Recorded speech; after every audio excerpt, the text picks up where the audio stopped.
বলেছিল যে আমি একদিন আমার 6টি ফুল আর লক্ষ লক্ষ প্রজাপতিতে ছেড়ে চলে যাব। এমন একটা দিন আসবে যেদিন আর্মিদের মাঝে সকালে ঘুম থেকে উঠে আর্মিরা ফোন হাতে নিয়ে মনে পড়বে যে আজ বিটিএস এর লাস্ট কনসার্ট বা আজ তাদের ডিসব্যান্ড হওয়ার দিন। আর্মিরা আমাদের 7 রাজাকে হারাবো। সত্যি তো, বিটিএসরা আমাদের ছেড়ে চলে যাবে।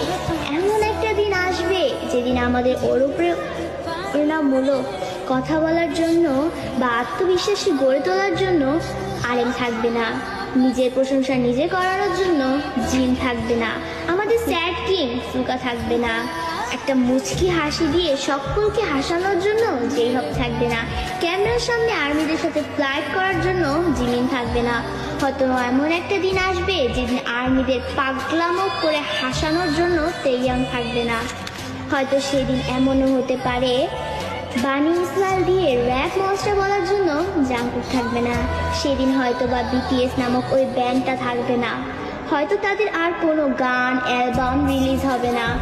আমরা হয়তো বা আমাদের 7 রাজাকে আর কোনোদিনও ফিরে পাবো না।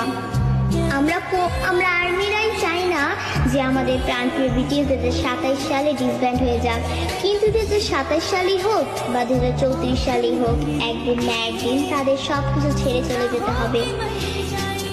ডোরেমনও তো রোবট হয়েও সারা জীবন নোবিতার কাছে থাকতে পারেনি, তবে বিটিএস মেম্বারও তো মানুষ, তারা কিভাবে পারবে আমাদের সাথে সারা জীবন থাকতে?